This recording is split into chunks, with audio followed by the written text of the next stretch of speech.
Una onya geba na woni enike ito ye ruwa ye fokiroki awo to ina nure na otofa bi ka takpane ide omi ami ro ne na ejeri mi junu na ide omi ami ne buran ka we mi amsa ne buran ka wo wa we ro hiero ni no share na ye ori oni na ye na omi mi amsa ne buran ye re ki mo ba ono na me ko bodo takpana imi gene odi o share were odi aye were onya wa ade ba onya wa de nya se o se fi oro mi obo on wa we fiki onye na na mo share ogwa mlevo moto fa ku ole ko ba mo ku fi wole churugu what me dewe kan vugu na wo guru na wo ba fo ko le to wo fo mo amlevo no yeso so ifo ke mo share of no moto fa ko wo churugu ni vu mi onwe mo cha na odada da de nya juwe yo mo na da de nya juwe ku ole churugu wo ke gwele ni pe ni uguri debo no ogu no ugu ro kam ka wo guru na wo kwa mo ku fi a oda mo share na ke wo lu na ye se ti onye wo gwo fi ko mo sha fa mo moto fa wo ni ma won ko yo ja oni were ke wo bi ewe wo oda wa ro wo ko ja na kofia wo na fa lo ne buko na ita o meta oni ri ko bo igwe si enwene ide no moto na gba ya ja iwo mo sha na gba ya ja iwo ti ne ka ya po wa ba apo be ti yi e cha yan apojo yan ba ro o fo mo sha de yan o de yan ju wo ye ko o mle fo moto fa o be be ro won e ko won yan je wo ko ago no fa o di ko fi ke wo tu re gwo ye fi ke ku wo mu ma mi yo ku fo ke wo kai te gbo ma egu ke e de ni wan wo ri emu wo da mi wo ri a wo da ere o mi ave e pa o gen mamo u ge gen won ya mle wo ji abo wo de ti oru e ba no oru we wo ke ya wo to ina nu na o to fara be kata ne ona faro chinde bukuna ita onere isha ga vuri ngo gaga ni gede ai ma yira yin ayira bo sha fa mi rerin yo sha yin bo yo fa mi rerin asidi abe kwa pa kwa yo bo yi yera aye obo ne odi aye wena wo pari yo kunu bi kwa sakwe ori ya gada obi wa nya won pe ogo zige pe we bana o zige ke we bana yo bo epa ode nwe ti onye ke egwe bi yo odi ono ko be won re fo ke o ti na boru na we le cho mi ni na chore na odi ko na pe ni kinu nwe me ko ya mre nuwe me odi na ko me ki nuwe me anyam odo wo ti ayin na ko ni kide ne o gbofare eti atokwa popo we maro aro ba gagani o gene o maro na o maro gagani eriyin apota san evu Nigeria ekwe bi fe mo vu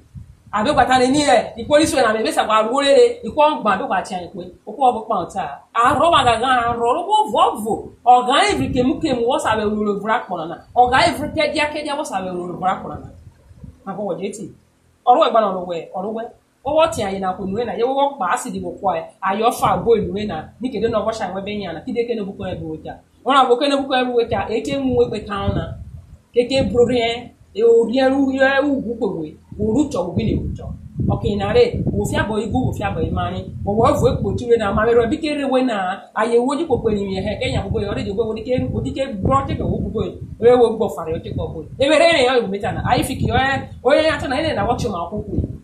ke water na we na ke mo meta na ona fa na eburu eka ko ho ita o petu ogidi eburu we mi ro mi ton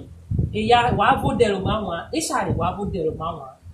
ye ori jani ko sare we ko o gbe to bo ko ma yo fa we fi ke na ko ma mo fi a we fi ke ta na ti ne ko na ko wa ba o yo bo ri meta na o je ti o we pa na ro we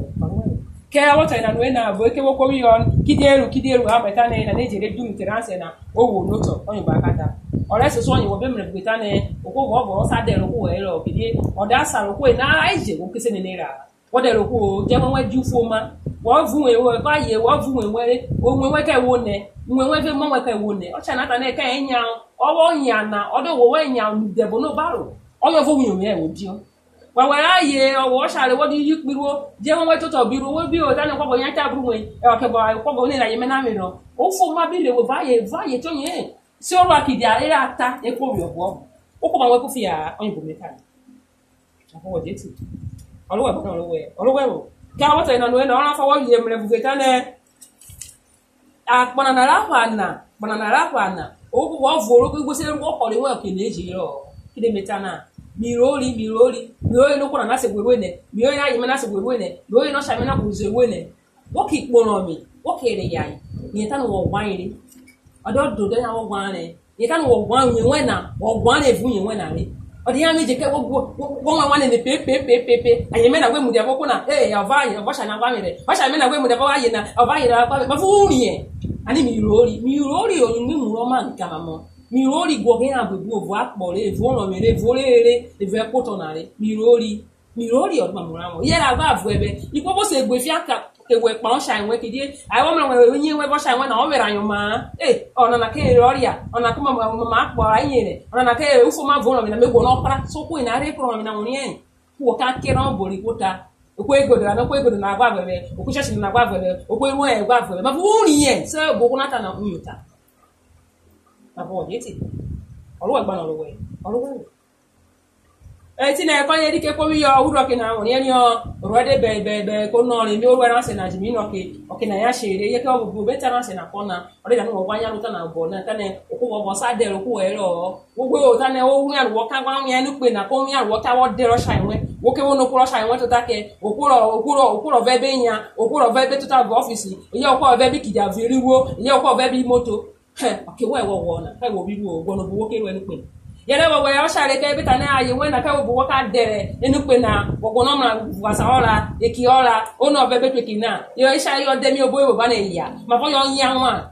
owo nya wo no bu wo ke ro enu pe na o ina di ru o ide ni eji wo we na ka ke wa tinye o ka dere oba we ka je kporo etere o do ka na wo ri se ti o to wo ku fi ya aponya ba ro okoro guru obo ko fa gure we fi ki aye we wo gbe ku fi ya wo ji fi ki o sha we wo gbe ku fi ya je we to jokoro wan e mo bonwe e bo pia eji o wodi no biko ru afike eme fe wato rabo re yo ne chon biko ru afike egbe ne to rabo re yo ne chon ye bi ku tu no we e ti opu me wo no ye we ti ne ka mi di ko mi yo uru ro ke na gba no ke na pogo ngure nwi ye wo re ibi oro bo eje